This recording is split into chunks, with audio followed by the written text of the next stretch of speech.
Today we've got a great malicious compliance story where someone takes an entire month off of work. We'll get to that in a bit, but first, entire class skips optional early start to lab. We were given an hour for lunch, and we're going to take all of our time. I'm a second-year veterinary student. This is the time when we start our live surgery labs. We work in teams of 3 students, a surgeon, an assistant, and an anesthetist, and are obviously overseen by certified specialists, anesthesiologists, and surgeons, and many experienced vet nurses as well. We have lectures from 7 a.m. to 11 a.m. Lunch is 11 to 12. Our lab begins at 12 p.m. sharp. However, we were told we have the option to come to lab early and begin. It became very clear after the first week this is an expectation, not an option that we'll skip lunch or eat during lecture and come straight to the OR. During one lab at 11:50 a.m., the anesthesiologist yelled at a student for a few minutes in the pharmacy area while getting drugs for lab for not having his patient ready and waiting in the induction room. 10 minutes before the lab even begins. And this group was set to induce the last wave, normally 1 to an hour and a half into lab. There's no reason to be an hour early when your group is final wave. Being on time is sufficient, and they were actually still early. Our class has been getting berated by this anesthesiologist, as well as some of the surgeons in this lab. Just as one example, a student surgeon asked for help. A surgical resident came over from another patient to help, and she was now not sterile. The resident told the student she was holding her forceps wrong, proceeded to grab them from her hands, and then made the student leave her patient on the table to re-scrub, re-gown, and re-glove, and open a new instrument pack. All because she wanted to ask a question. This is a common technique they'll use on us when we've done something incorrect to get us to remember it next time. Well, the entire class is fed up with this. Our class called a meeting about it, and we all decided that we're all going to start showing up to lab at 11:50 to 11:55 a.m. Only 5 to 10 minutes early. Not for petty reasons either, but it's a matter of patient safety as well. Several students have fainted from skipping lunch to go and operate instead. We were given 11 to 12 for lunch, and we were going to take all of our time. So that's what we did. At 11:40 a.m., one of the surgeons came to our lecture hall, where the majority of us stay and eat lunch, and asked us why we weren't in the lab yet. A student at the front of the room said simply, "Lab begins at 12 noon.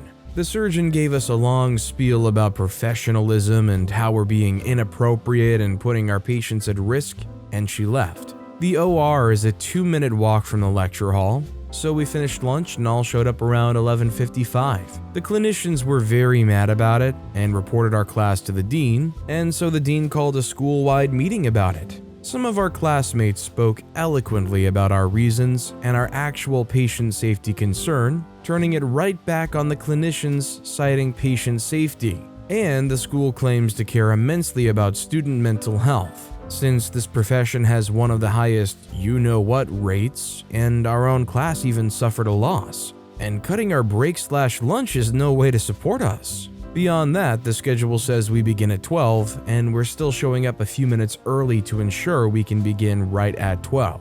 Ultimately, the dean just released a statement saying they can't force us to begin lab an hour early, and we'll start at 12 when the dean's office scheduled lab to begin. It's a small win for us. Certainly we'll face backlash, but we have a break to eat at least. Our class is known for not putting up with BS from the school. We got a dinosaur of a professor fired for racist comments she made to a student in the middle of lecture after she terrorized students at this school for decades. She forgot our lectures were automatically recorded on Zoom during COVID. We are hated by the clinicians, but at least the classes behind us are having a slightly better time. This is great, and I love OP and their class being trailblazers. They're ensuring that all of their classmates and those that come after them are not going to suffer like they did for probably way too long. Our next story is no vacation/PTO until October. Okay, I'm taking all of October off. Something happened at my husband's work last night that reminded me of this decade-old story. For context, at the time my husband worked overnights at one of the largest supermarket operators in North America.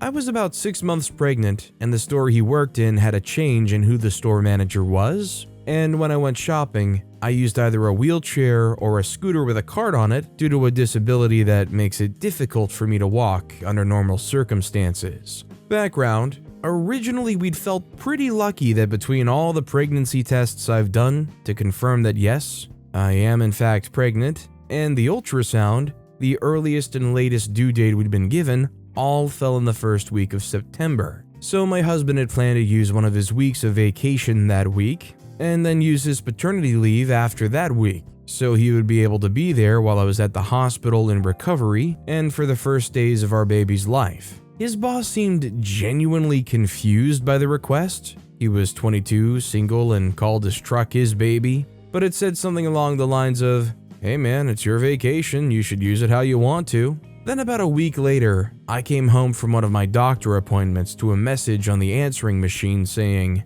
"Unfortunately, I have to deny your request for vacation and paternity leave in September, as someone with more seniority has put in for those days off as well. I hope this doesn't cause problems between you and your wife." I burst into tears on the spot, but my husband said he'll go talk to the person who requested those days off, explain that he asked for that time off because it's when the baby's due, and see if he could offer them something to give him those days off instead. Unfortunately, it was one of his coworkers who was going to have major surgery and needed that time off to recover, so we couldn't ask him to trade vacation weeks for us. My husband put in time off for the second week off in September and is denied. Then he tries the third week and is denied again, but this time his boss tells him that he won't be able to use any of his vacation time until October due to his position and who has time off. Cue the malicious compliance. We realized that because this boss was new, he probably didn't realize that my husband had been saving all of his vacation days, PTO, and paternity leave. When we added up all the time, it amounted to 3 weeks of time off. And if we worked it around to start around when his days off were, he would be able to be home with the baby from October 1st until November 9th. His coworkers on the night crew and several of his friends on the morning crew felt that he'd been seriously shafted by the new boss, so they got in on this plan with us. We waited until the boss's day off, and that's when my husband put in the schedule for the time off he was requesting, which was approved by the scheduling manager and the night crew manager. This was in July, so the only thing left to do was wait. Our baby was born in the early hours of the morning, about 2 days before our earliest due date, after 29 hours of stage 2 and 3 labor. I ended up having an induction due to the fact that I'd been in early stage labor since the beginning of August and it just wasn't progressing. When my husband called the night shift manager to say that I was going to the hospital to give birth, he told my husband to call in if he was going to miss any more days of work, and they would make sure it got covered. It wasn't PTO, but it was considered an excused absence. After I came home from the hospital, my mom started staying overnight with us temporarily to help out preparing meals, taking care of the dog and the household chores, so I could focus on taking care of myself and the baby. That first month home was pretty rough, so I was relieved when October rolled around and I finally had his help 24/7, and my mom was able to take a break. The aftermath, first up, was the 3 days of paternity leave. On the morning of the 5th day of this 40-long-day vacation, the boss woke me up at 6 a.m. wanting to talk to my husband. I told him he was feeding the baby and asked why he was calling. He said he was checking in to see why my husband no-call, no-showed the night before, and I said sarcastically, "Oh no, that's terrible. I'll go get him for you." I put the phone on speaker so my husband can talk to his boss while he's feeding the baby, so I get to hear everything. The boss very smugly informed my husband that his paternity leave was over, and since he didn't come in the night before, he would be written up for a no-call, no-show.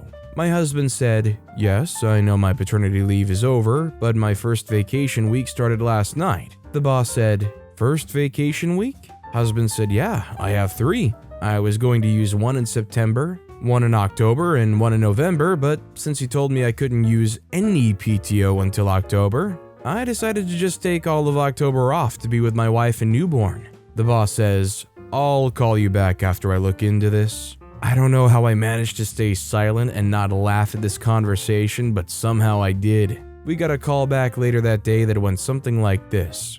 Yeah, I'm going to need you to come into work tonight. I never would have approved your request for time off if I knew you were taking the whole month off. Husband says you didn't approve it. The night manager and scheduling manager both approved this, so I'm not coming in tonight. Boss, clearly thinking this is a gotcha moment. I didn't approve it, and I need you to come in tonight, so you'll be here at 10 on your regular schedule for the rest of the month, or you'll be written up.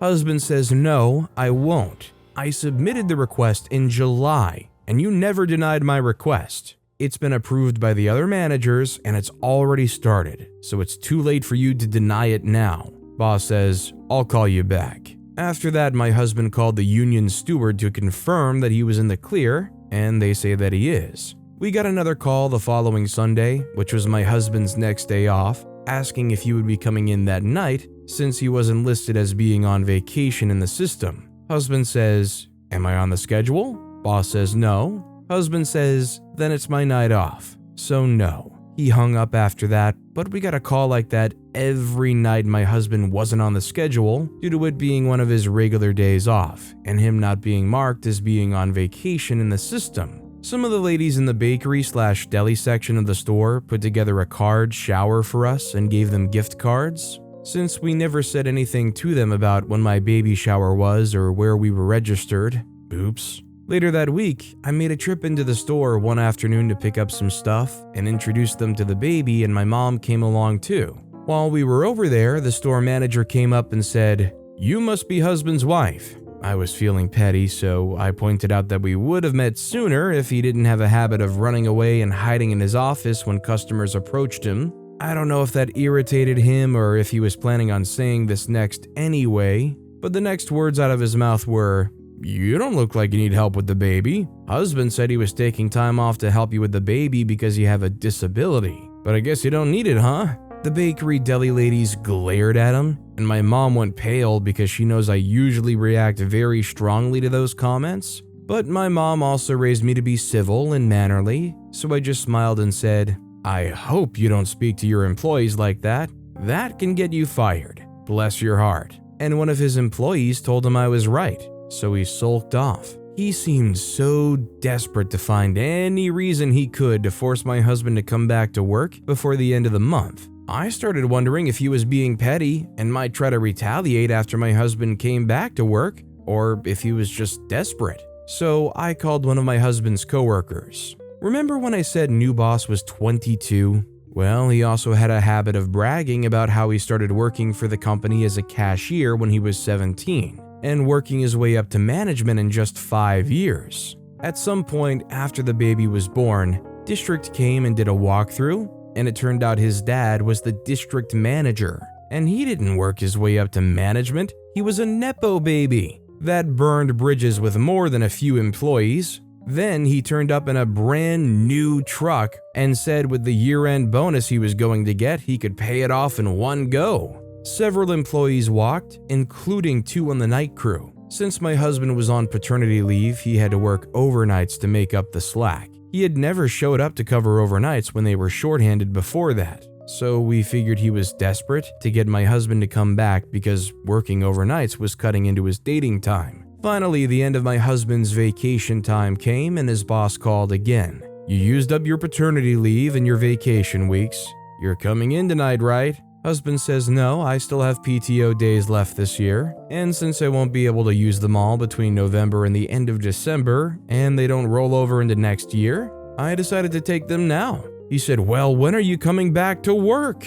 Husband said, "November 10th. Boss called back the next day to tell my husband that actually he had used up his paternity leave while he was at the hospital giving birth, so he would have to use PTO to cover that. And actually he'd used a week of PTO when he took me to the hospital with fake labor. So actually he would be coming back to work on November 1st. My husband called the union steward and filed a complaint that his boss was retroactively deciding what counted as paternity leave and what counted as PTO, and trying to force him to use PTO days to cover days where he either went in late or left for a couple of hours and then came back and stayed late to make up the missed hours. He went in to fill out some paperwork, and we didn't hear from his boss again between then and when he got replaced at the end of the following January. This is a great story, but the main takeaway I got is, man, paternity leave is 3 days?